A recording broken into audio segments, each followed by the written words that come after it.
దేవుని యొక్క పరిశుద్ధ నామమునకు స్తోత్రం. మన యొక్క ధ్యానం కొరకు దెస్సలోనికీయులకు రాసిన మొదటి పత్రిక 5వ అధ్యాయము 21వ వాక్యము 22వ వాక్యంని చదవండి. దెస్సలోనికీయులకు రాసిన మొదటి పత్రిక 5వ అధ్యాయము 21వ వాక్యము 22వ వాక్యమని చదవండి. సమస్తమును పరీక్షించి మేలైన దానిని చేపట్టుడి, ప్రతి విధమైన కీడునకును దూరముగా ఉండుడి. Thessalonians 5:21-22. Prove all things, hold fast that which is good, abstain from all appearance of evil. దేవునికి పరిశుద్ధ నామమునకు స్తోత్రం. ఈ వాక్యముని చదివినప్పుడు దెస్సలోనికీయులకి అపోస్తలుడైన పౌలు ఈ పత్రికని రాసి ఉన్నాడు. దేవునికి పరిశుద్ధ నామమునకు స్తోత్రం. ఒక్కొక్క సంఘమునకు కూడా అపోస్తలుడైన పౌలు పత్రికని రాయించినప్పుడు వారి వారి యొక్క ఆత్మీయ జీవితం యొక్క స్థితిని బట్టి వారికి పత్రికల్ని రాసి ఉన్నాడు. దేవునికి పరిశుద్ధ నామమునకు స్తోత్రం. ఈ దెస్సలోనికీయుల యొక్క స్థితిని బట్టి ఈ పత్రిక కూడా రాయబడి ఉన్నది. ఇందులో దెస్సలోనికీయుల యొక్క జీవితంలో అపోస్తలుడైన పౌలు వారిని ఆత్మీయ జీవితంలో ఎదిగిన వారు వలె వారిని చూడట్లేదు. ఆత్మీయ జీవితంలో ఎదిగిన అనుభవములాగా అపోస్తలుడైన పౌలుకి దెస్సలోనికీయులు కనబడట్లేదు. ఈ దెస్సలోనికీయులని గురించి ధ్యానించి చూస్తే దెస్సలోనికీయులు దేవుని యొక్క వాక్యములని చదివి దేవుని యొక్క వాక్య విషయములలో మిక్కిలి వాంచగలవారని ఒక సందర్భంలో అపోస్తలుడైన పౌలు చెప్పి ఉన్నాడు.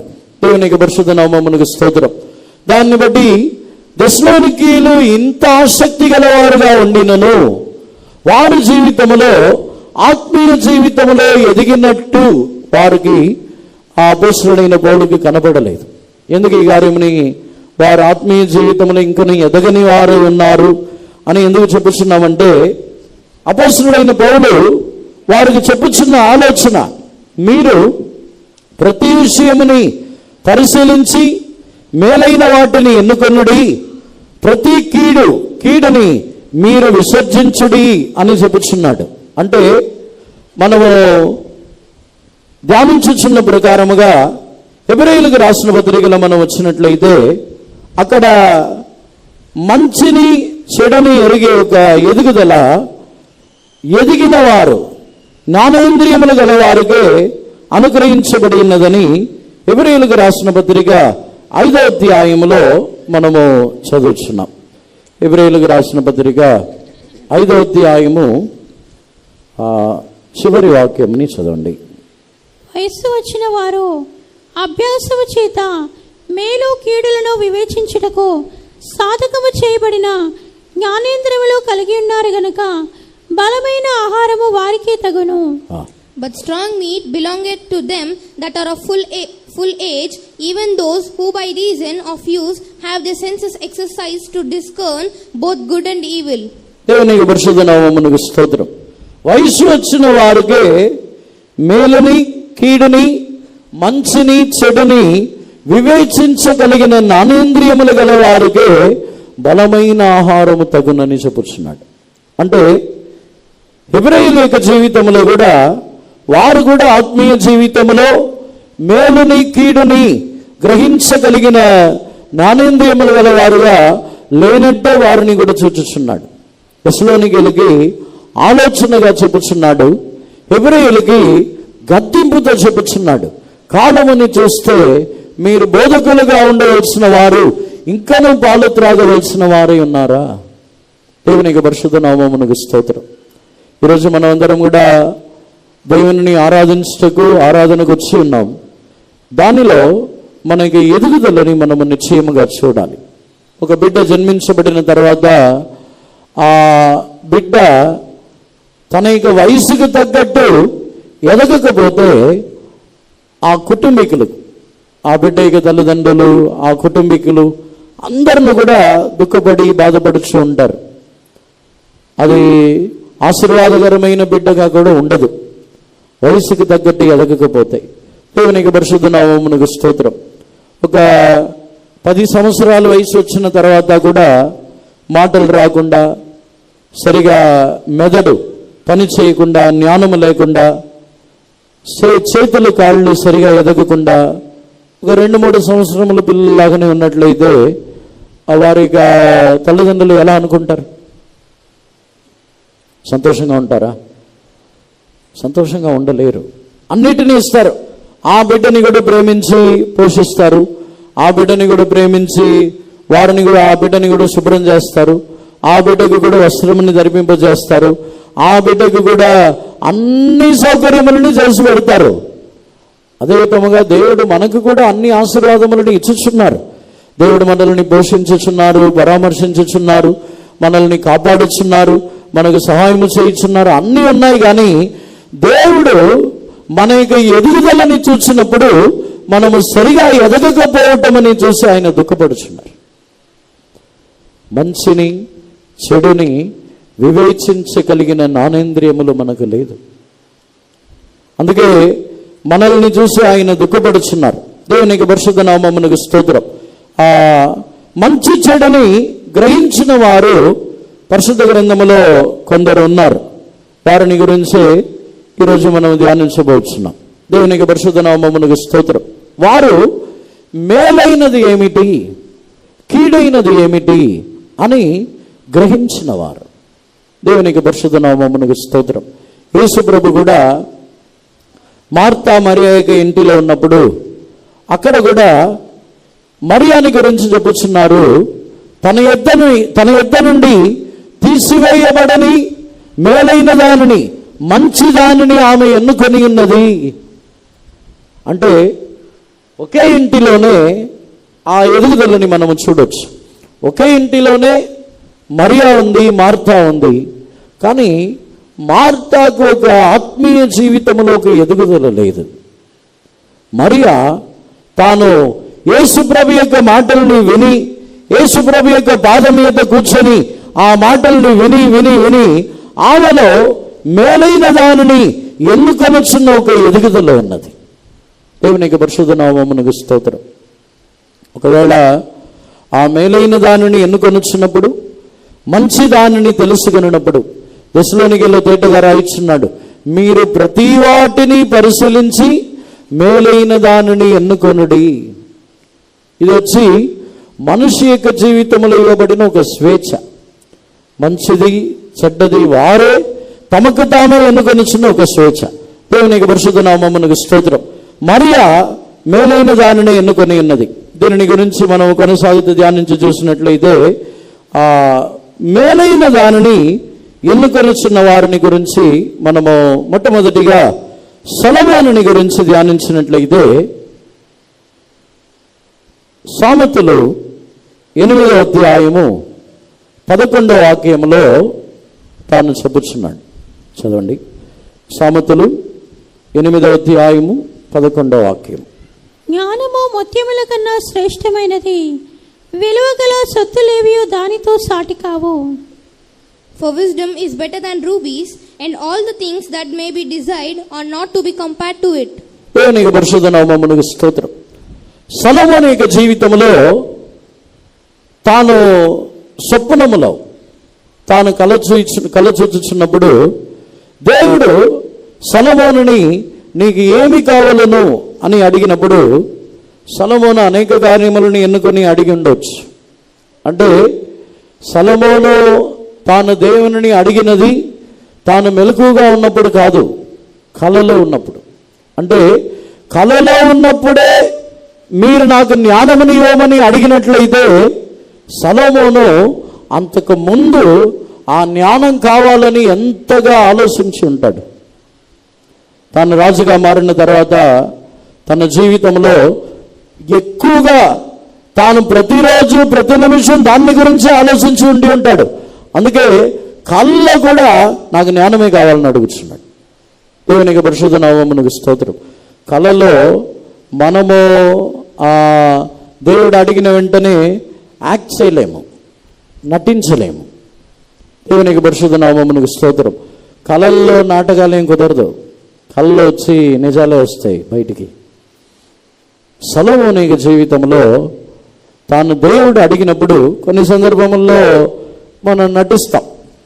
సేవకులు అడిగినప్పుడు ఒక ఆన్సర్ చెప్తాం, మన స్నేహితులు అడిగినప్పుడు ఏం కావాలి నీకు అని అడిగినప్పుడు వాళ్ళకు ఒక ఆన్సర్ చెప్తాం, మన యొక్క తల్లిదండ్రులు అడిగినప్పుడు వాళ్ళకు ఒక జవాబు చెప్తాం.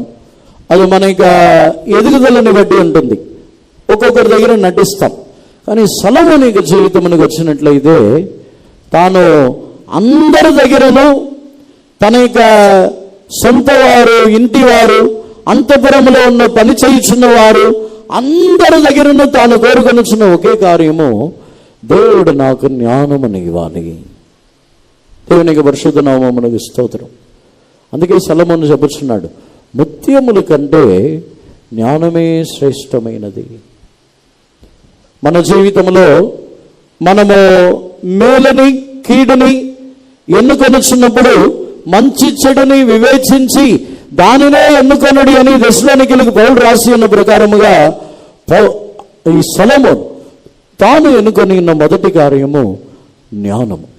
ఎందుకు జ్ఞానం అంటే, ఇంత విస్తారమైన జనులని ఏలుబడి చేయుటకు, వారిని సమాధానముగా ఏలుబడి చేయుచును ఒక జ్ఞానం కావాలి. దేవునికి పరిశుద్ధ నామమునకు స్తోత్రం. సొలొమోను వచ్చి జ్ఞానంగా మాట్లాడటానికి జ్ఞానం అడగలేదు, లేకపోతే జ్ఞానంగా ఏమైనా కట్టడములని కట్టడానికి జ్ఞానముని అడగలేదు. సొలొమోను వచ్చి లేకపోతే ఏదో జ్ఞానముగా తత్వములు కొన్ని మాటలు చెప్పడానికి జ్ఞానముని అడగలేదు. లేకపోతే సొలొమోను వచ్చి ఆ జ్ఞానముని బట్టి ఎవరినైనా ఓడించాలి, ఇప్పుడున్న కాలంలో ఎవరి జ్ఞానం ఎక్కువ అని చెప్పి డిబేట్ పెట్టుకొని నాకున్న జ్ఞానం ఎక్కువ ఉందా, నీకున్న జ్ఞానం ఎక్కువ ఉందా అని డిబేట్లు పెట్టుకొని ఓడించి వాళ్ళే జ్ఞానులని అనుకొనిస్తున్నారు. దానికి కూడా సొలొమోను జ్ఞానం అడగలేదు. ఇతరులని ఓడించటకు జ్ఞానముని అడిగిన దేవుడు ఎవరు? దేవునికి పరిశుద్ధ నామమునకు స్తోత్రం.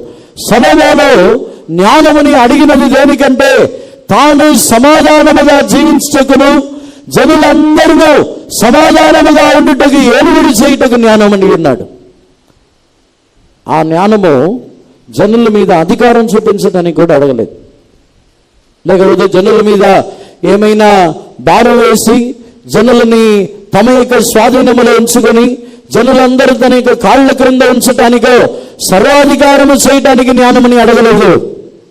సమాధానముగా జీవించటానికి జ్ఞానముని అడిగి ఉన్నాడు. దేవునికి పరిశుద్ధ నామమునకు స్తోత్రం. జ్ఞానమే శ్రేష్టమైనదని చెప్పుచున్నాడు. తన జీవితంలో ఎన్నో కార్యములని అనుభవించి ఉన్నాడు. ధనముని, ఆస్తులని, ఐశ్వర్యములని, తాను అనేక ఆశ ఇచ్చలు అన్నిటినీ అనుభవించినను సొలొమోను చెప్పుచున్నాడు, దేవుడు తనకిచ్చిన జ్ఞానమే శ్రేష్టమైనదని చెప్పుచున్నాడు. మనం దేన్ని ఎన్నుకొనొచ్చున్నాం? మన జ్ఞానముని అడుగుతాం. ఏ జ్ఞానముని అడుగుతాం? బాగా చదవాలి, అందుకు జ్ఞానం ఇవ్వండి. లేదు, బాగా ఎగ్జామ్ రాయాలి, అందుకు జ్ఞానం కావాలి. కాంపిటేటివ్ ఎగ్జామ్స్ వచ్చినప్పుడు మంచిగా రాసి అందరికి ముందు నేను మంచి ర్యాంక్ రావాలి, దానికి జ్ఞానం ఇవ్వండి. ఉద్యోగములు సంపాదించడానికి జ్ఞానం ఇవ్వండి. లేకపోతే రాజకీయ నాయకుల్లాగా ఇతరులని ఏలుబడి చేయడానికి జ్ఞానం ఇవ్వండి. ఇతరులని ఓడించడానికి, వారితో వాదములు పెట్టడానికి జ్ఞానం ఇవ్వండి. ఇలా మనం అడుగుతాం, నాకు జ్ఞానం కావాలి. కానీ సొలొమోను అడిగిన జ్ఞానం వచ్చి యుద్ధం చేయటానికి జ్ఞానమని అడగలేదు, లేకపోతే ఎవరినైనా పాడు చేయటకు కుయుక్తిగా క్రియ చేయటానికి జ్ఞానమని అడగలేదు. కేవలము ఒకే కార్యము, సమాధానముగా ఏలుబడి చేయాలి. నేను దేశమంతటికి సమాధానముగా ఏలుబడి చేయటకు జ్ఞానం ఇవ్వండి. మనము మేలైన వాటిని ఎన్నుకొనుటకు మొట్టమొదటిగా మనము దేవుని యొద్ద నుండి ఒక జ్ఞానముని అడగాలి. కుటుంబంలో సమాధానం లేదు, ఇతరుల మీద నేరం అవ్వద్దు. అత్త, కోడలు, కుటుంబంలో ఉన్న పిల్లలకి, తల్లిదండ్రులకి, ఇంకా అనేకులకు సమాధానం లేదు, ఎవరి మీద నేరం అవ్వద్దు. సమాధానంగా ఉండటానికి మనకు జ్ఞానము లేదు. సొలొమోను తాను జీవించిన 40 సంవత్సరములు సమాధానం కలిగి ఉంది.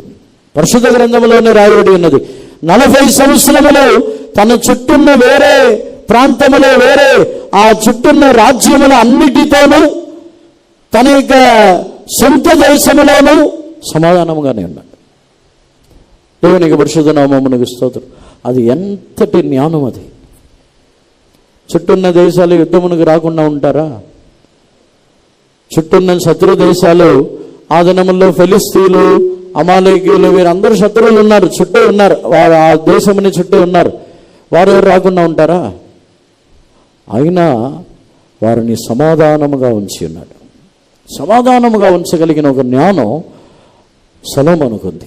ఆ జ్ఞానమునే దేవుని యొద్ద అడిగి ఉన్నాడు. దేవునికి పరిశుద్ధ నామమునకు స్తోత్రం. అందుకే సొలొమోను వంటి జ్ఞానము అంతకు ముందున లేదు, సొలొమోను వంటి జ్ఞానము దానికి తర్వాతనూ లేదని రాయబడి ఉన్నది. ఎందుకు లేదంటే, భూమిలో ఉన్న జ్ఞానులు అందరూ కూడా వారి యొక్క జ్ఞానంతో ఎన్నో కార్యములని కనిపెడతారు, ఎన్నో గొప్ప గొప్ప కార్యములని కడతారు, ఎన్నో గొప్ప గొప్ప కార్యములని పడద్రోస్తారు. వారి యొక్క జ్ఞానముతో ఎన్నో కార్యములని చేయొచ్చు. కానీ సమాధానం కలిగి ఉండేటకు జ్ఞానం గల వారు తక్కువ. సొలొమోనుని మించిన జ్ఞానులు ఎవరునూ లేరు. దేవునికి పరిశుద్ధ నామమునకు స్తోత్రం. అందుకే సొలొమోను జ్ఞానమే మంచిది. ఎందుకు జ్ఞానమే మంచిదని చెప్పుచున్నాడంటే, ఆ జ్ఞానము అందరితోనూ, ప్రతి మనుషులతోనూ సమాధానము కలిగి ఉండుటకు ఆ జ్ఞానమే మన యొక్క జీవితంలో క్రియ చేయుచున్నది. ఆ జ్ఞానముని అడుగుదామా?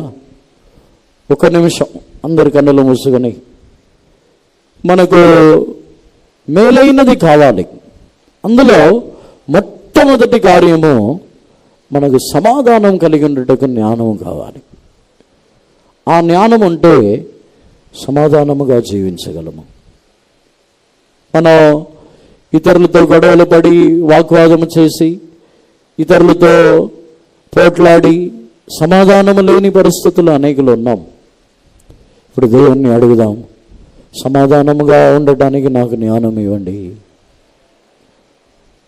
ఇతరులు ఎవరు కారణం కాదు, సమాధానం లేకపోవడానికి ఎవరు కారణం కాదు. మనకే జ్ఞానం లేదు, మనకే సమాధానంగా ఉండటానికి జ్ఞానము లేదు. అందరితోనూ సమాధానముగా ఉండగలిగిన జ్ఞానముని నాకు ఇవ్వండి, అది మంచిది. ఆ జ్ఞానమే మంచిది. ఐశ్వర్యములు, ముత్యములు, ధనములు, బంగారము, వెండి ఇవి కాదు, సమాధానముగా ఉండుటకు నాకు జ్ఞానం ఇవ్వండి. ఇల్లు నిండా బంగారము, వెండి, ఆస్తులు, ఐశ్వర్యములు అన్నీ ఉండినను సమాధానముగా జీవించగలిగిన జ్ఞానము లేకపోతే వారి యొక్క జీవితము వ్యర్థము, వారి యొక్క జీవితము మిక్కిలి వ్యర్థము. దేవుడు మనకు నిశ్చయముగా ఆ జ్ఞానముని మనకు దయచేయాలి. దేవునికి పరిశుద్ధ నామమునకు స్తోత్రం. యాకోబు రాసిన పత్రికలు కూడా ఇంతకు ముందు కూడా ఆ వాక్యమని చెప్పి ఉన్నాను. మీలో జ్ఞానములో కొదువైన వాడు ఉన్నట్లయితే దేవుని అడుగుడి. 1 అధ్యాయము 5వ వాక్యముని చదవండి. మీలో ఎవనికైనను జ్ఞానము కొదువుగా ఉన్న యెడల అతడు దేవుని అడగవలెను, అప్పుడు అది అతనికి అనుగ్రహింపబడును. ఆయన ఎవరిని గద్దింపగా అందరికీ ధారాళముగా దయచేవాడు. If any of you lack wisdom, let him ask of God, that giveth to all men liberally, and upbraideth not, and it shall be given him. దేవునికి పరిశుద్ధ నామమునకు స్తోత్రం. జ్ఞానము కొదువై ఉన్నట్లయితే అడిగి దేవుని యొద్ద నుండి పొందుకొనుడి అని చెప్పుచున్నాడు. ఆ జ్ఞానము కూడా ఓర్పుతో, సహనముతో ఉండి సంపూర్ణపరచబడుటకున్న జ్ఞానం. యేసు ప్రభువులే సంపూర్ణులుగా మార్చబడుటకు మనకు ఒక జ్ఞానము కావాలి. ఆ జ్ఞానముని మనం అడగాలి. జ్ఞానము మంచిది. ఆ జ్ఞానం ఉన్నప్పుడే ఆయనలాగా మనలో ఒక సంపూర్ణ క్రియ జరుగుతున్నది. ఆ జ్ఞానము లేకపోతే వేరే అన్ని జ్ఞానం ఉండవచ్చు. ఇతరులని మోసం చేసే జ్ఞానం. కొంతమందిని చూసినట్లయితే వారు మోసం చేస్తారని తెలుసు, కానీ వాళ్ళ దగ్గరికి వెళ్ళి మోసపోతారు. నేను అనుకున్నాను, మోసం చేస్తారని తెలిసినా ఇంతమందిని మోసం చేయగలిగిన జ్ఞానం ఉంది కదా వీళ్ళకి. కొంతమందిని నేను చూశాను కొన్ని చోట్ల, రియల్ ఎస్టేట్ చేసేవాళ్ళు, కొన్ని బిజినెస్ చేసేవాళ్ళు మోసం చేస్తారు. కొంతమందికి ఉద్యోగం ఇప్పిస్తానని చెప్పి వాళ్ళకి అంతకుముందు జీవితం కూడా చూసినట్లయితే ఉద్యోగం ఇప్పిస్తానని, ఆ పని ఇప్పిస్తానని, అది చేస్తాను ఇది చేస్తానని చెప్పి వాళ్ళు మోసం చేశారు. ఆల్రెడీ పూర్వంలో వాళ్ళు మోసం చేసిన వాళ్ళే మరలా వాళ్ళ దగ్గరికి వెళ్ళి మోసపోయారు. అమలాపురంలో కొన్ని చోట్ల వాళ్ళ దగ్గరికి వెళ్ళి మోసపోయారు.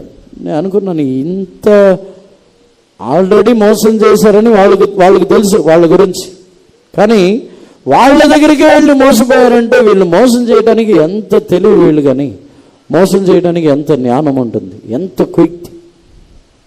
దేవునికి పరిశుద్ధ నామమునకు స్తోత్రం. ఆ జ్ఞానం మనకు అవసరం లేదు. ఆ జ్ఞానం ఉన్నట్లయితే యాకోబులాగా చివరిలో మనం కూడా మోసపోతాం. దేవునికి పరిశుద్ధ నామమునకు స్తోత్రం. సమాధానం కలిగి ఉండుటకును పూర్ణత చెందుటకును మనకు ఒక జ్ఞానము కావాలి. దేవునికి పరిశుద్ధ నామమునకు స్తోత్రం. రెండవదిగా మీకా 6వ అధ్యాయము 8వ వాక్యముని చదివినప్పుడు అక్కడ చదవండి. మీకా 6వ అధ్యాయము 8వ వాక్యం. మనుష్యుడా, ఏదో ఉత్తమమో అది నీకు తెలియజేయబడి ఉన్నది. న్యాయముగా నడుచుకొనుటయు కనికరమును ప్రేమించుటయు దీన మనసు కలిగి నీ దేవుని ఎదుట ప్రవర్తించుటయు ఇంతే కదా యెహోవా నిన్ను అడుగుచున్నాడు. He had shewed thee, O man, what is good, and what doth the Lord require of thee, but to do justly, and to love mercy, and to walk humbly with thy God. The Lord's voice crieth unto the city, and the man of wisdom shall see thy name. దేవునికి పరిశుద్ధ నామమునకు స్తోత్రం.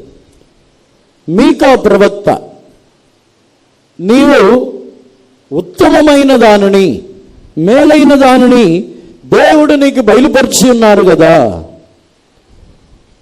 న్యాయముగా నడుచుకొని కనికరముని ప్రేమించి నీవు తగ్గించుకొని దీనుడై ఉండుటే కదా ఆయన నీ యొద్ద కోరుకొనొచ్చిన కార్యము.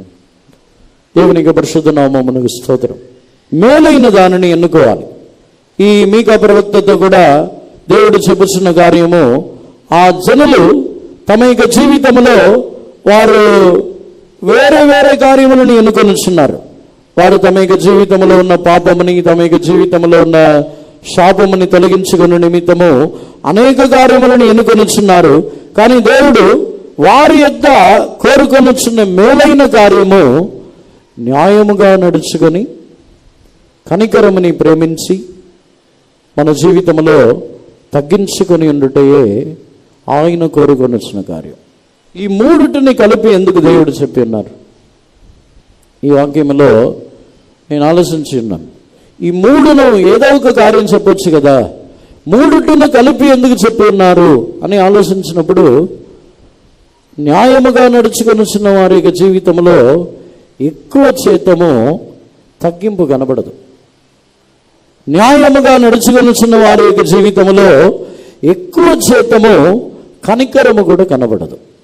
దేవునికి పరిశుద్ధ నామమునకు స్తోత్రం. తాము న్యాయముగా జీవించిన నిమిత్తము, తాము న్యాయముగా ఉన్నామని చెప్పి, మేము న్యాయముగా నడుచుకొనిచున్నామని చెప్పి ఇతరుల యొక్క విషయంలో కనికరమే చూపని వారు ఉంటారు. అనేకులని నేనే చూసి ఉన్నాను.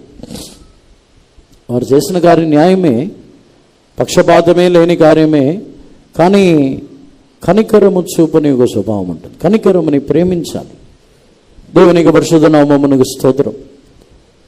యేసు ప్రభు యొక్క కనికరము, యేసు ప్రభు యొక్క కనికరముని గురించి ధ్యానించి చూసినట్లయితే, యేసు ప్రభుతో అనేక సంవత్సరములు వెంబడించిన వారు ఎంతో మంది ఉన్నారు.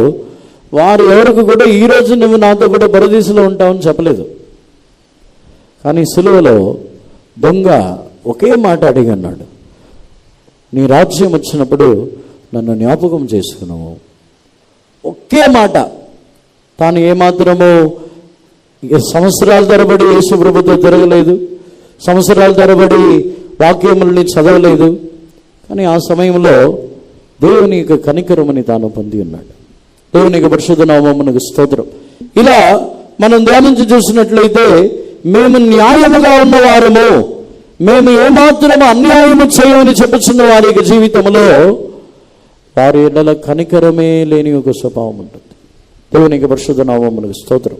దీన్ని వివరించాలంటే కనికరమును దీనత్వమును లేని న్యాయమైన జీవితము అది మంచి జీవితం కాదు. దేవుని యొక్క పరిశుద్ధ నామమునకు స్తోత్రం.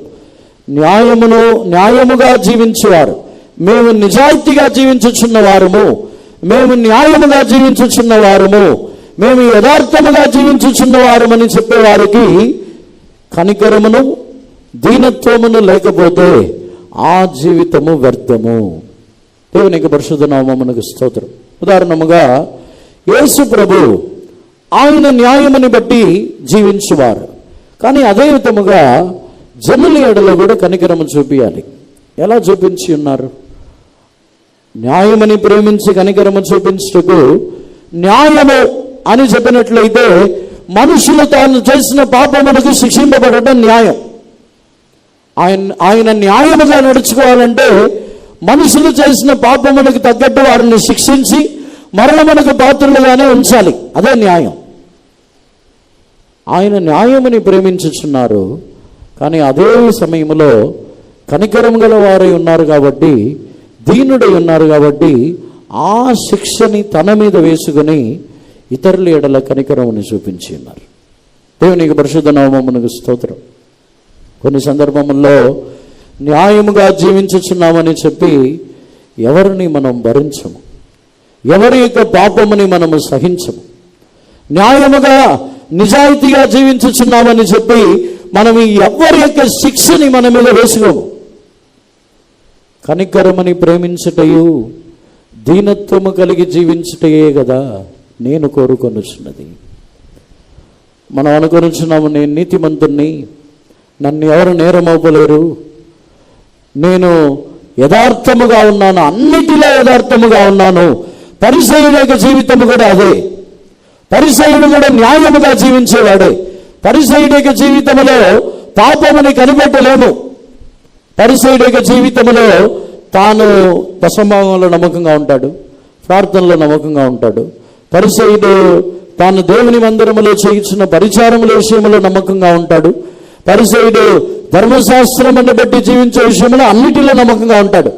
10 ఆజ్ఞలను బట్టి జీవించాను అంటాడు, చిన్నతనములో నుంచే జీవించాను అంటాడు. కానీ ఎవరి మీదను కనికరం చూపాడు, ఎవరి ఎదుటను తను తాను తగ్గించుకొనడు. దేవునికి పరిశుద్ధ నామమునకు స్తోత్రం. అందుకే మీకాలో మీకు మేలుని గురించి నేను తెలియపరిచి ఉన్నాను కదా. మేలంటే న్యాయం విడిగా, లేకపోతే కనికరం విడిగా, అక్కడ తగ్గింపు దీనత్వం విడిగా కాదు. మూడును కలిసినదే మేలు, మూడును కలిసినదే మేలైనది. దేవునికి పరిశుద్ధ నామమునకు స్తోత్రం. ఈ మూడును కలిసి ఉండకపోతే అది మేలైన కార్యం కాదు. ఒకవేళ కనికరం మాత్రమే ఉండి న్యాయముగా జీవించకపోతే అది మేలైన కార్యం కాదు. లేదు, వారు తగ్గించుకొని వారి యొక్క జీవితంలో నీతి న్యాయములు లేకపోతే అది కూడా మేలైన కార్యం కాదు. ఈ మూడును కలిసి ఉంటేనే మేలైన కార్యం. దేవునికి పరిశుద్ధ నామమునకు స్తోత్రం. దానిని తేటగా మీకాకు దేవుడు తేటగా బయలుపరిచి ఉన్నారు. మేలైనది నీకు బయలుపరిచి ఉన్నాను కదా. మరొకసారి కూడా ఆ పై భాగం, ఆ ఒక్క మాట మాత్రం చదవండి, 8వ వాక్యం. మనుష్యుడా, ఏది ఉత్తమమో అది నీకు తెలియజేయబడి ఉన్నది. He had shewed thee, O man, what is good. మనుష్యుడా, ఏది ఉత్తమమో అది నీకు తెలియపరచబడి ఉన్నది కదా. ఎక్కడైనా సరే యేసు ప్రభు మత్తయి సువార్తలో కూడా దోమని వడగట్టి ఒంటని మింగువారు మీరే అని చెప్పినప్పుడు కూడా యేసు ప్రభు విడివిడిగా చెప్పట్లేదు. మీరు ధర్మశాస్త్రములో శ్రేష్టమైన వాటిని మీరు విడిచిపెట్టి ఉన్నారు అని చెప్పినప్పుడు కూడా న్యాయమని కనికరమని మీరు ప్రేమించలేదు, త్రోసివేసి ఉన్నారని చెప్పుచున్నాడు. విశ్వాసమని మీరు త్రోసివేసి ఉన్నారు. ఇవి మూడును కలిసి ఉంటేనే అది మేలైన కార్యం, అదే శ్రేష్టమైన కార్యం. ధర్మశాస్త్రములో శ్రేష్టమైనవి అంటే ఒక వ్యక్తి యొక్క జీవితంలో ఈ మూడు అనుభవములను కలిగి ఉండాలి. వారు న్యాయమైన వారు ఉండాలి. చాలామంది లోకంలో ఇతరుల ఎడల కనికరం చూపిస్తున్నారు. చాలా ఆర్ఫనేజెస్ ఉన్నాయి, ఎంతో వృద్ధుల ఆశ్రమాలు ఉన్నాయి, ఇంకా ఎన్నో ఫౌండేషన్స్. ఆ ఫౌండేషన్స్లో ఉచితముగా చదివిస్తున్నారు, ఎన్నో కార్యములు చేయించున్నారు. వారు కనికరమును చూపించినంత మాత్రము మేలైన కార్యములను ఎన్నుకున్నారని కాదు. కనికరముతో పాటు వారు దీనులై ఉండాలి. ఆ కనికరముతో పాటు వారు న్యాయముగాను నడుచుకునవలను. దేవునికి పరిశుద్ధ నామం స్తోత్రం. అన్యాయముగా సంబోధించి ఇతరుల ఎడల కనికరము చూపించినంత మాత్రం అది మేలైనది కాదు. అందరి ఎదుట గర్వముగా చెప్పుకొని, మేమే అని గర్వముగా చెప్పుకొని కొంతమంది దగ్గర కనికరము చూపించినంత మాత్రం అది మేలైనది కాదు. దేవునికి పరిశుద్ధ నామమునకు స్తోత్రం. మేలైనది అని చెప్పినట్లయితే ఈ మూడు అనుభవములను కలుస్తున్నదే మేలైనది. తాము న్యాయముగా నడుచుకొనుటను దీనులై ఉండాలి.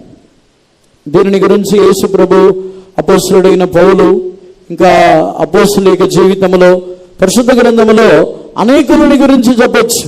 వారు దేవుని ఎదుట యథార్థముగా జీవించినను జనుల నిమిత్తము వారు వారి యొక్క శిక్షని అనుభవించుచున్నారు. వారి నిమిత్తము వారి యొక్క పాపములని వారు భరించుచున్నారు.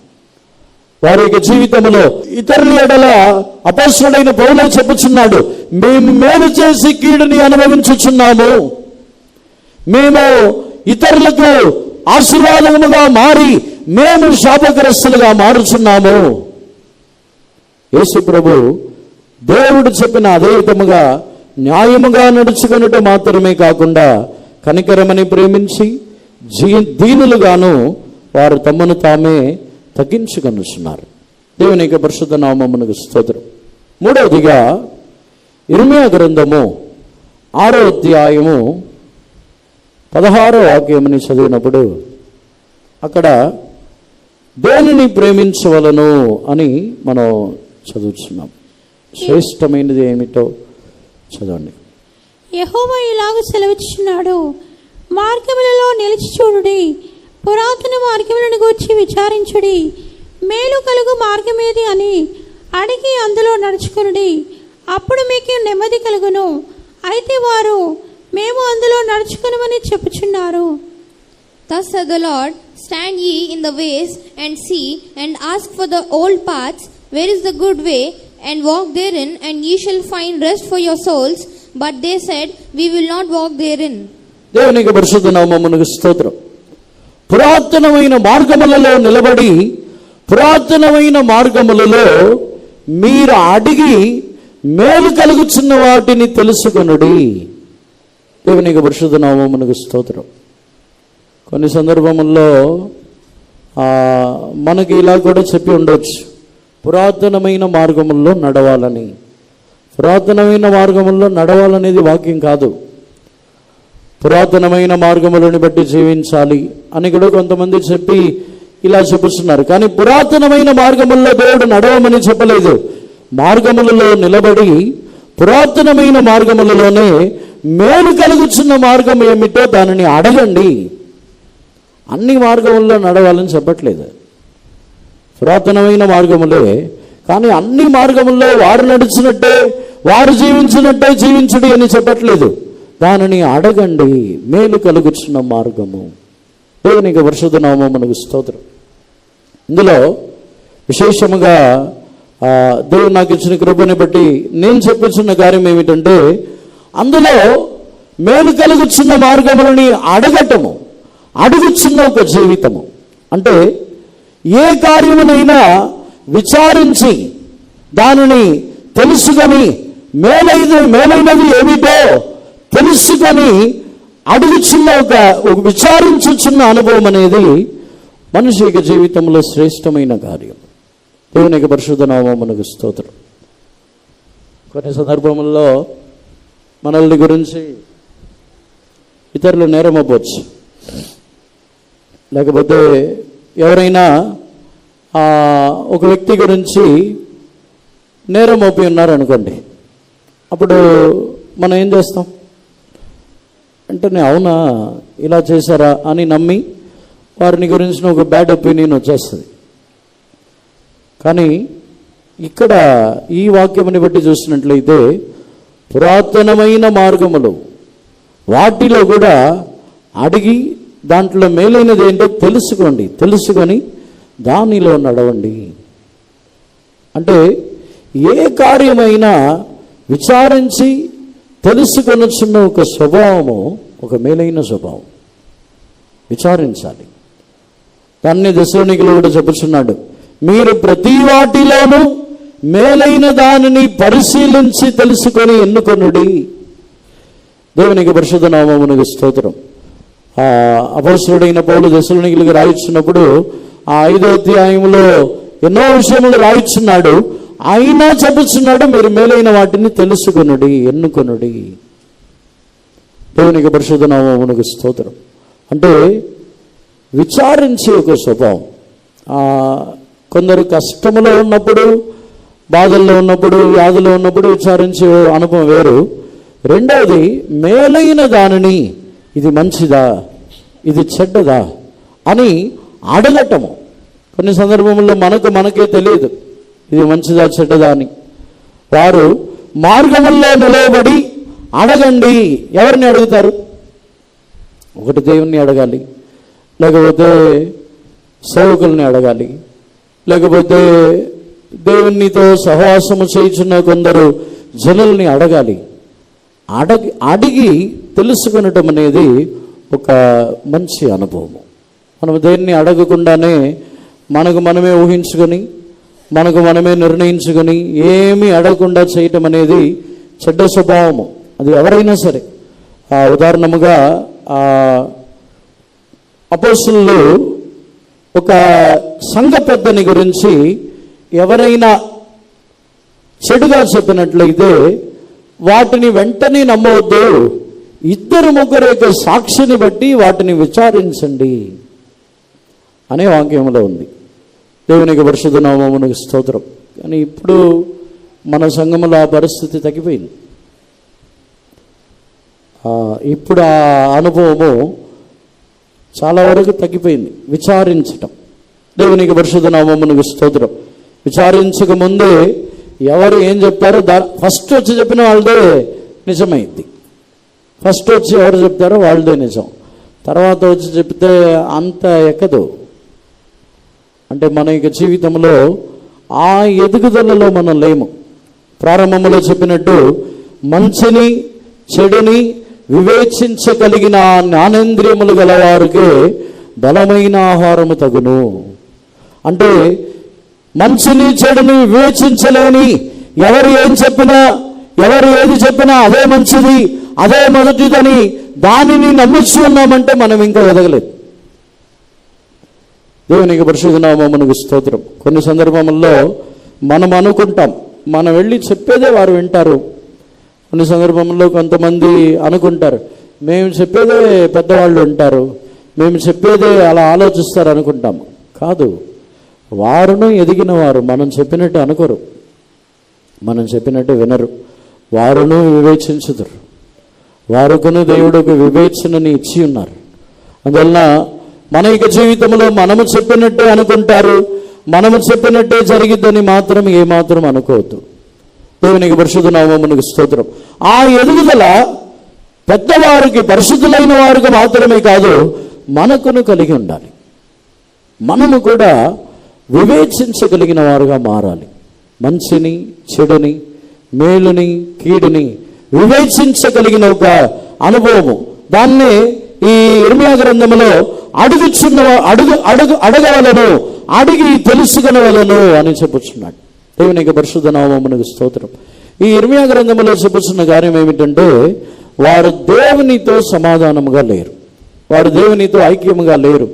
లేకపోయినా వారు వచ్చి సమాధానం అని చెప్పి పైన బాగు చేయుచున్నారు.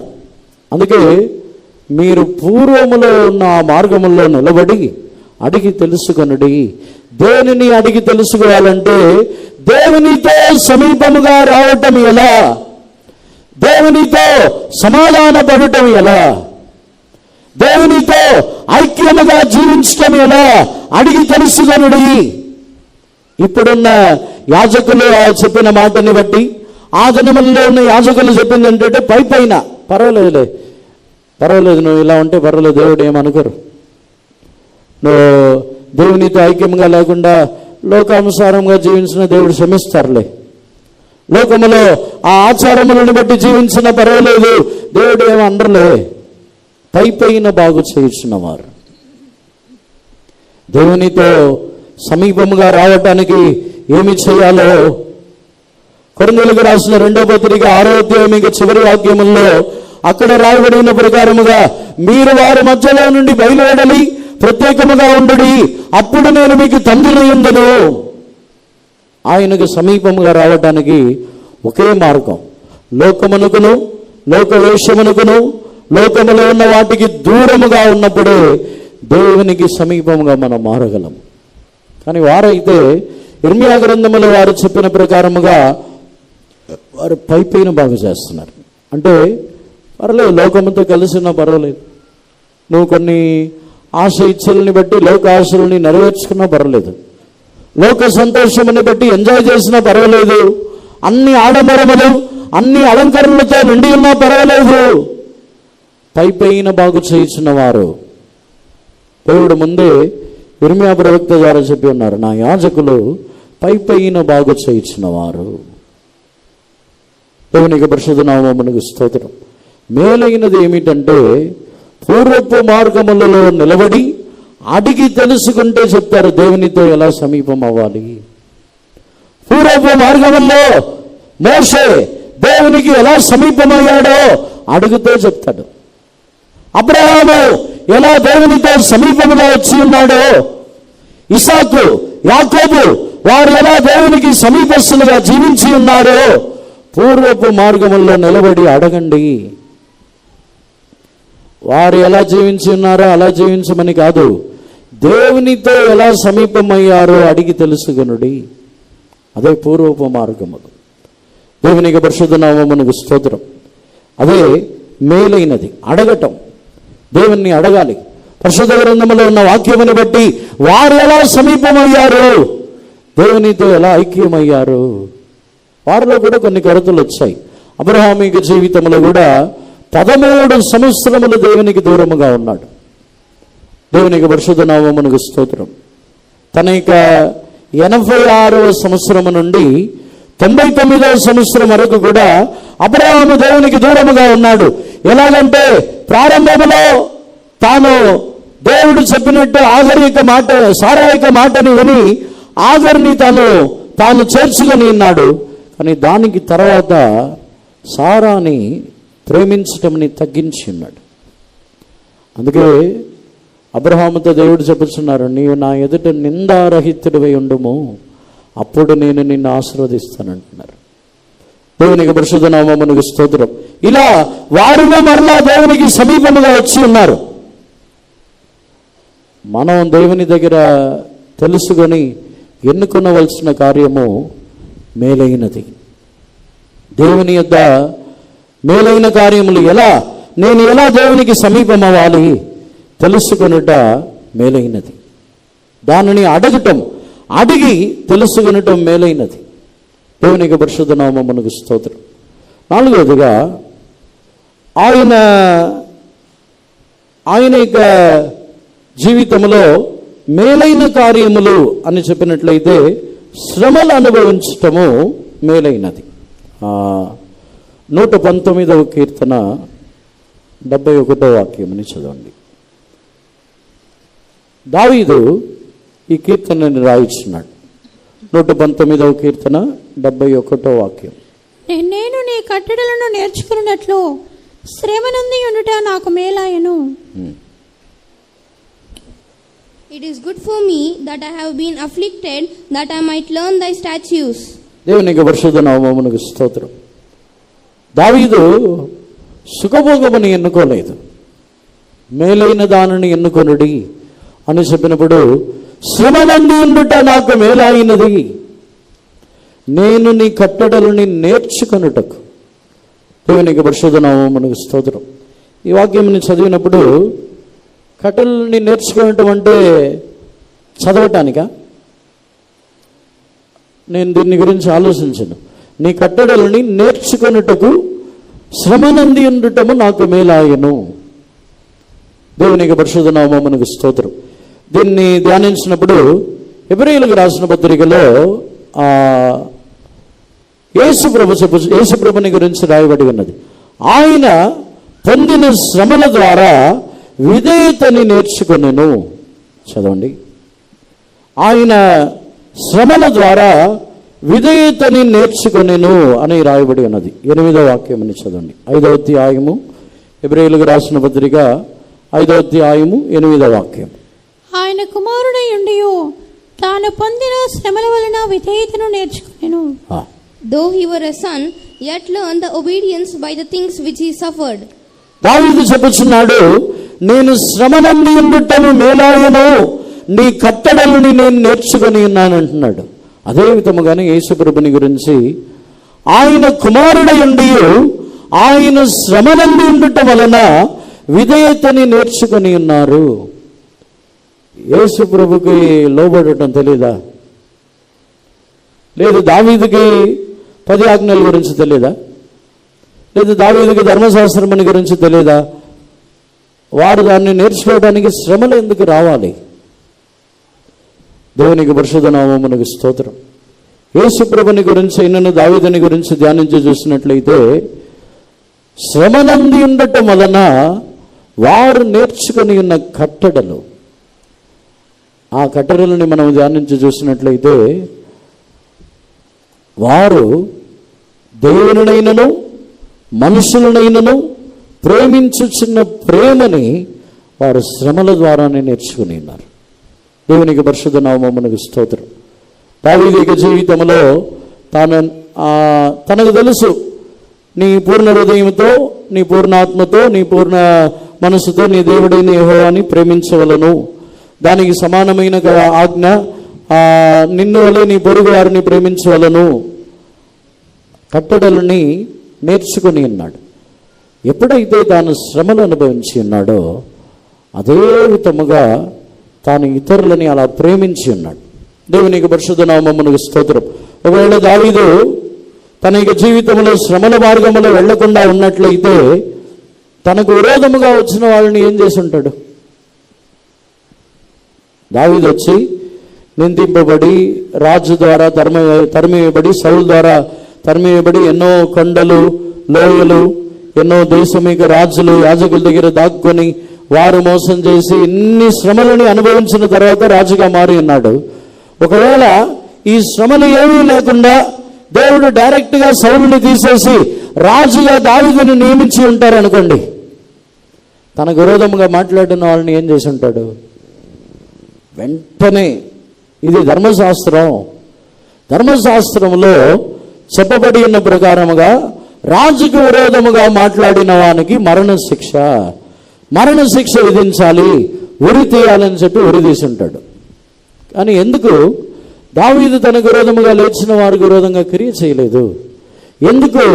దేవుడు అనుమతించి ఉన్నారు, నన్ను నిందించక అనుమతించి ఉన్నారు, నాకు విరోధముగా మాట్లాడటకు అనుమతించి ఉన్నారు, నా శత్రువులు అధికముగా లేచి ఉన్నారు, మీరే పగ తీర్చుకోండి అని దేవునితో చెప్పుచున్నాడు. ఎందుకు ఇవన్నీ చెప్పాలి? దేవునికి పరిశుద్ధ నామమునకు స్తోత్రం. సాధారణముగా ఆజ్ఞల్ని మాత్రమే దావీదు చదివి ఉంటే తాను ఆ ధర్మశాస్త్రంలో ఏముందో అలాగే చేసేవాడు. కానీ నేర్చుకొని ఉన్నాడని చెప్పినట్లయితే ఆ ధర్మశాస్త్రంలో ఏముందో దాన్ని నేర్చుకోలేదు, ఆ ధర్మశాస్త్రం ఏ ఉద్దేశంతో రాయబడి ఉన్నదో దాన్ని నేర్చుకున్నాడు. దేవునికి పరిశుద్ధ నామమునకు స్తోత్రం. దావీదు నీ కట్టడలని నేను నేర్చుకున్నట్టుకు శ్రమనంది ఉండటము నాకు మేలాయనని చెప్పుచున్నాడు. చాలామంది పరిశుద్ధ గ్రంథములో రాయబడి ఉన్న వాటిని మాత్రమే తెలుసుకుంటారు. పరిశుద్ధ గ్రంథములో ఏమి రాయబడి ఉన్నది, ఏమిటో ఆ వాక్యం ఏమిటి ఆ వాక్యములో ఉన్న మాటలు ఏమిటని మాత్రమే తెలుసుకుంటాం. కానీ శ్రమలు అనుభవించినప్పుడు ఆ పరిశుద్ధ గ్రంథములో ఉన్న వాక్యమని దేవుడు ఏ ఉద్దేశముతో చెప్పి ఉన్నారో అది తెలిసిద్ది. దేవునికి పరిశుద్ధ నామమునకు స్తోత్రం.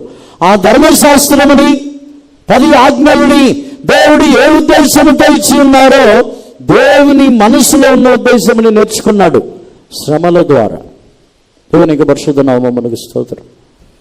యేసు ప్రభు యొక్క జీవితంలో కూడా శ్రమల వలన విధేయతని నేర్చుకుని ఉన్నారంటే యేసు ప్రభు అవిధేయుడైన ఆయన కాదు, ఆయన సంపూర్ణముగా లోబడిన మనిషి రూపముగా వచ్చిన యేసు ప్రభు సంపూర్ణముగా లోబడి ఉన్నారు. అందులో ఒకే ఒక కార్యము, దేవునికి తన్ను మరుగు చేయటం. తండ్రి అయిన దేవుడు తన యొక్క ముఖముని తనకు మరుగు చేయించిన ఆ కార్యమునకు యేసు ప్రభు లోబడుటకు సిద్ధముగా లేరు. దేవునికి పరిశుద్ధ నామమునకు స్తోత్రం. కానీ యేసు ప్రభు వెళ్ళిన శ్రమల మార్గములు, యేసు ప్రభు తాను వెళ్ళిన అనేక మార్గములలో, శోధనల్లో, నిందల్లో, అవమానముల్లో, పోరాటములలో, ఈ శ్రమలన్నిటిలో కూడా ఆయన ఆ కార్యమునకు విధేయతని నేర్చుకుని ఉన్నారు. ఈ శ్రమల ద్వారా తన యొక్క జీవితంలో ఎందుకు విధేయతని నేర్చుకుని ఉన్నారంటే ఆ ముఖము, తండ్రి యొక్క ముఖము యేసు ప్రభుకు మరుగు చేయబడితేనే మనుషులందరూ కూడా తండ్రి యొక్క ముఖముని చూడగలరు. వారు ఆయన ముఖముని దర్శించాలంటే నాకు ఆయన ముఖము మరుగు చేయబడవలను అనేది తెలుసుకుని ఆ శ్రమల ద్వారా విధేయతని నేర్చుకుని ఉన్నారు. దేవునికి పరిశుద్ధ నామమునకు స్తోత్రం. దేవుని యొద్దకు, తండ్రి యొద్దకు సమీపించటము ఎంత కష్టమో అని ఆయన శ్రమల ద్వారా తెలుసుకుని ఉన్నారు. మనుషులు ఎన్ని శ్రమలు అనుభవించుచున్నారు. దేవునికి దూరమైన తర్వాత, దేవుని యొక్క ముఖమునకు దూరమైన తర్వాత ఎన్ని శ్రమలు అనుభవించుచున్నారో యేసు ప్రభు అనుభవించారు. అందుకే శ్రమల ద్వారా ఆయన విధేయతని నేర్చుకునేను అని చెప్పుచున్నారు.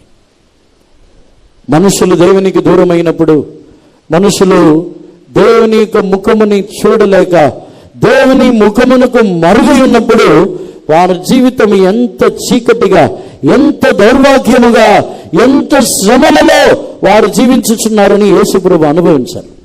ఆ శ్రమల ద్వారానే ఆయన విధేయతని నేర్చుకుని ఉన్నారు. లేకపోతే యేసు ప్రభు కూడా నా తండ్రి ముఖముని చూడకుండా నేను ఉండలేనని స్వార్థముతోనే చెప్పి ఉండొచ్చు. శ్రమల ద్వారా ఆయన విధేయతని నేర్చుకుని ఉన్నారు. దేవునికి పరిశుద్ధ నామమునకు స్తోత్రం. ఈరోజు మన యొక్క జీవితంలో కూడా దేవుడు మన యొక్క జీవితంలో అనుమతించుచున్న శ్రమలు అనేవి అవి మంచిది. ఎవరు కూడా నా జీవితంలో శ్రమలొద్దని చెప్పొద్దు, నా జీవితంలో కష్టములొద్దని చెప్పొద్దు, నా జీవితంలో శ్రమలు, నిందలు, అవమానములు ఏది వద్దని చెప్పొద్దు. దానిలో దేవునికి ఒక ఉద్దేశం ఉన్నది. శ్రమల ద్వారా ఆయన మనల్ని సంపూర్ణులుగా చేయవలనని కోరుచున్నారు. శ్రమల ద్వారా అనేకులకు ప్రయోజనమైన వారుగా, శ్రమల ద్వారా అనేకుల ఎడల క్రీస్తు యొక్క స్వభావముని బయలుపరచుచున్న వారుగా మారవాలని కోరుచున్నారు. శ్రమలే లేకపోతే మన స్వభావం ఏమి మారదు. సుఖభోగముగా జీవించినప్పుడు మన యొక్క జీవితంలో శ్రమలేమి మారదు. సొలొమోనుకు తర్వాత రాజుగా మారటానికి యెరోబాము రాజుగా మారటానికి వచ్చాడు. రాజుగా మారటానికి డైరెక్ట్గా అతనికి ఏ శ్రమలు లేవు, ఎటువంటి కష్టాలు లేవు, ఏ పని చేయలేదు, దేవుని మందిరాన్ని కట్టే విషయంలో లేడు, ఏమీ లేదు. రాజుగా మారడానికి వచ్చిన వెంటనే ఇశ్రాయేలీయులు అందరూ వచ్చి అడిగారు, మా యొక్క భారముని తగ్గించండి, మా భారం ఎక్కువగా ఉంది. అప్పుడు అతను చెప్పి ఉన్నాడు, మీ భారముని నడువు యొక్క బరువు కంటే నా చిటికిన వేలు యొక్క బరువు మీకు ఎక్కువగా ఉంటుంది అన్నాడు. ఇంకా ఎక్కువ చేస్తానన్నాడు. అప్పుడు వాళ్ళు చెప్పారు, దావీదు ఇంటికి మాకు సంబంధం ఏంటి, నీది నువ్వు చూసుకొని చెప్పి వెళ్ళిపోయారు. 10 గోత్రములు విడిపోయి ఆ రోజుతో సమాధానం లేకుండా విడిపోయి వెళ్ళిపోయారు. 40 సంవత్సరములు సమాధానముగా కాపాడుకొని ఉన్న సొలొమోను ఇప్పుడు ఒకే మాట రాజుగా మారడానికి ముందు విడిపోయి వెళ్ళిపోయారు. దేవునికి పరిశుద్ధ నామమునకు స్తోత్రం. అందుకే శ్రమపడి ఉండటం మంచిది. శ్రమలు అనుభవించని వారు తమ యొక్క జీవితంలో వారు క్రీస్తు యొక్క స్వభావములని బయలుపరచలేరు, హింసిస్తారు. మాకు ట్రైనింగ్లో ఉన్నప్పుడు క్రిస్టి అమ్మచ్చి అని ఒక అమ్మచ్చి ఉండేవారు. ఇంతకుముందు కూడా చెప్తుండొచ్చు. ఆమె ఒకరోజు స్టడీ ఇస్తారు. అప్పుడు చెప్పిన కార్యము ఇంకా నాకు గుర్తుంది. ఇతరులని హింసించే వారు ఎవరంటే వారు సరిగా దేవుని నిమిత్తము శ్రమ పడని వారు. ఎవరైనా మేము ట్రైనింగ్లో ఉన్నప్పుడు, మేము చిన్నప్పుడు ఇంత కష్టపడ్డాం, మేము పాత కాలంలో ఎంత కష్టపడ్డాం, నువ్వు కూడా అలాగే చేయాలని ఎవరినైనా హింసించారంటే వాళ్ళు నిజంగా శ్రమపడలేదు. అంటే వాళ్ళు అప్పుడు సనుక్కొని శ్రమపడి ఉంటారు. వాళ్ళు కూడా అప్పుడు సనుక్కొని గొనుక్కొని వాళ్ళు కూడా బాధపడి సంతోషముగా లేకుండా ఆ శ్రమల్లో బాధపడి ఏంటి ఇంత పని చెప్తున్నారు, ఏంటి ఇలా శ్రమ పెడుతున్నారని వాళ్ళు కూడా సనుక్కొని ఉంటారు. కాబట్టి ఇప్పుడు హింసిస్తారు వాళ్ళు. కానీ అప్పుడు ఆ శ్రమలలో దేవునితో ఉండి ఆ శ్రమలలో సంతోషముగా ఆ శ్రమలలో సనుగకుండా ఉండి జీవించిన వారు ఇప్పుడు ఎవరిని హింసించరు. వారు క్రీస్తు యొక్క స్వభావంలో ఎదిగి ఉంటారు. దేవునికి పరిశుద్ధ నామమునకు స్తోత్రం. కావాలంటే మీరు ఎవరినైనా చూడవచ్చు. వాళ్ళు కూడా చెప్తారు, మేము ఎంత కష్టపడ్డాం, ఆ కాలంలో ఎంత శ్రమలు అనుభవించాం, ఇప్పుడేంటి నువ్వు సుఖంగా ఉన్నావు, నువ్వు కూడా ఇలాగే ఉండాలని హింసిస్తున్నారంటే వాళ్ళు అప్పుడు సనిగారు, వాళ్ళు అప్పుడు కొనుక్కున్నారు, అప్పుడు బాధపడ్డారు. అందుకే ఇప్పుడు ఇలా చేస్తున్నారు. ఇప్పుడు క్రీస్తు యొక్క స్వభావాన్ని బయలుపరచాలంటే అప్పుడున్న కాలంలో ఉన్న శ్రమలు కష్టములు దేవుని ఇంటిలో అనుభవించే శ్రమలు అన్నిటిలో సంతోషముగా ఉండాలి. ఇప్పుడు ఎవరిని హింసించరు వాళ్ళు. దేవునికి పరిశుద్ధ నామమునకు స్తోత్రం. అందుకే శ్రమనంది ఉండటం మనకు మేలైన కార్యం. మనము ఇంకా అనేక కార్యములు ఉన్నాయి. అందరిని కూడా కన్నులు మూసుకొనదాము. మనం మేలైన వాటిని తెలుసుకొనిసిన ఒక కృప మనకు కావాలి, ఒక ఎదుగుదల కావాలి. పరిశుద్ధ గ్రంథములో దానిని ధ్యానించి పరిశీలించి వెతికి తెలుసుకోవాలి. దావీదు చెప్పుచున్నాడు, పరిశుద్ధ గ్రంథముని నేను పరిశీలించుట, పరిశుద్ధ గ్రంథముని ధ్యానించుట, వాటిని నేను దానిని గురించి విచారించుట నాకు మేలు. మన జీవితంలో పరిశుద్ధ గ్రంథముని మన యొక్క జీవితంలో ఏదో నామకార్థంగా చదవకూడదు, ఏదో తెలుసుకోవాలని ఆశీర్వాదం కొరకు కాదు, మన యొక్క జీవితము కొరకు అది మేలైనది అని తెలిసి మన యొక్క జీవితం యొక్క మార్పు గురించి మనం చదవాలి. అందరిని కూడా కన్నులు మూసుకొనదాము. ఈరోజు మనము తిరిగి వెళ్ళినప్పుడు పసిపిల్లల వలె, చిన్న పిల్లల వలె తిరిగి వెళ్ళవద్దు. పాలు త్రాగుచున్న వారి వలె తిరిగి వెళ్ళవద్దు. పాలు త్రాగుచున్న వారిలాగానే మన యొక్క జీవితముని చేయొద్దు. జ్ఞానము మంచిది. పాలు త్రాగుచున్న వారు ధనము కావాలి, ఆస్తులు కావాలి, ఐశ్వర్యములు కావాలి. దేవుని యొద్ద ప్రార్థించినప్పుడు కూడా దేవుడు చూస్తారు, వీళ్ళు ఇంకా పాలు త్రాగవలసిన వారైనా, వీరు నన్ను ఇంకా ఆస్తులు కావాలి, ఐశ్వర్యములు కావాలి, ఇంకా వేరే శరీర ప్రకారమైన ఆశీర్వాదములు కావాలి, ఇల్లు కావాలి, కార్లు కావాలి, వాహనము కావాలి, ఇదే అడుగుతున్నారు, వీళ్ళు ఇంకా ఎదగలేదా? దేవుడు అలాగే అనుకుంటారు. మనం అడుగుతాం, దేవుడు ఇస్తారు. పసిపిల్లలలాగానే అనుకునే ఇస్తారు, చిన్నపిల్లలు అనుకుని ఇస్తారు. కానీ దేవునికి సంతోషం ఉండదు. ఎదగని వారిని తల్లిదండ్రులు పోషించినట్టు దేవుడు కూడా మనల్ని పోషిస్తారు. కానీ ఆ ఎదగని పిల్లల్ని చూసి తల్లిదండ్రులకు సంతోషం ఉండదు. మన జీవితంలో కూడా ఆత్మీయ జీవితంలో ఎదగని మనల్ని చూసి ఆయన సంతోషపడరు. మనల్ని పోషిస్తారు, ఆశీర్వదిస్తారు, మనకు కావలసిన అవసరతలన్నిటినీ తీరుస్తారు.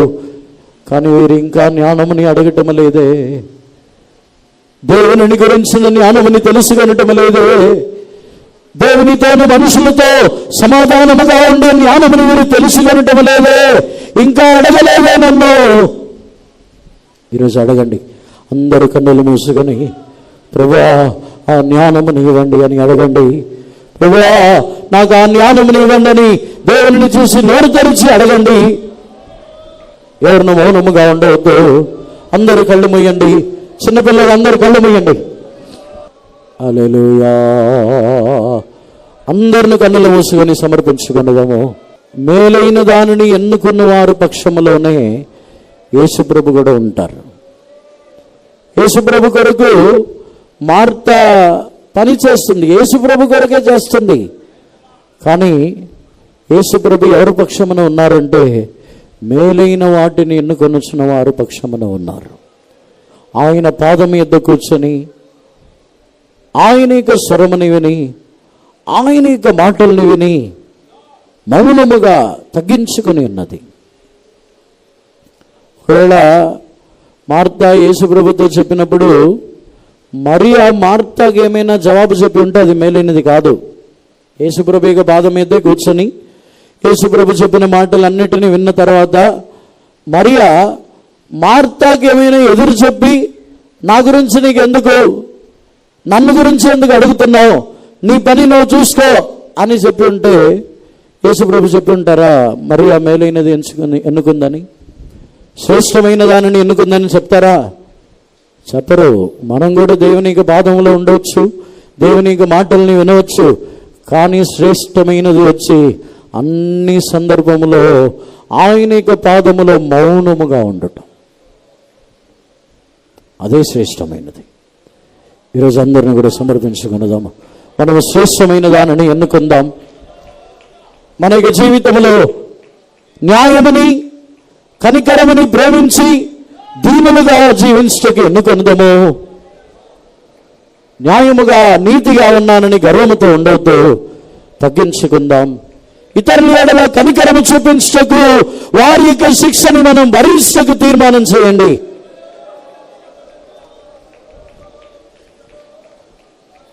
పూర్వపు మార్గములలో దేవునికి సమీపముగా రావటానికి మంచి మార్గం ఏదో దానినే ఎన్నుకొనుడి.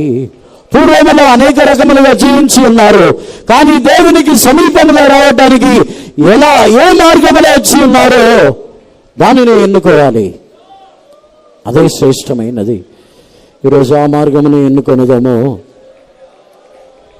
శ్రమలను అనుభవించుటకు ఎన్నుకొనుదాము. శ్రమను అనుభవించి ఉండుట మేలైన కార్యము, అది మంచిది. ఈరోజు మన యొక్క జీవితంలో అందరిని కూడా సమర్పించుకొనుదాము. మేలైన కార్యములను ఎన్నుకొనుదాము. హల్లెలూయా, హల్లెలూయా. నిశ్చయముగా మంచి చెడుని, మేలుని కీడుని గ్రహించేవారే ఎదుగుచున్నవారు, వారే సంపూర్ణులుగా మారుచున్నారు. మనము కూడా మన జీవితంలో మేలైన వాటిని గ్రహించి అన్నిటినీ విచారించి, ఏదో మన యొక్క మనస్సాక్షిని బట్టి మాత్రమే కాదు, ఇది పరిశుద్ధ గ్రంథముని పరిశీలించాలి, పరిశుద్ధ గ్రంథముని ధ్యానించాలి, అనేకుల దగ్గరికి వెళ్ళి అడగాలి, మేలైన వాటిని విచారించాలి, శ్రమలు అనుభవించాలి, మేలైన వాటిని తెలుసుకోవాలి. దేవుడు మనకు కృప ఇచ్చినట్లుగా అందరిని దేవుణ్ణి స్తోత్రించలేము. స్తోత్రం దేవా, స్తోత్రం, స్తోత్రం, స్తోత్రం, స్తోత్రం, స్తోత్రం.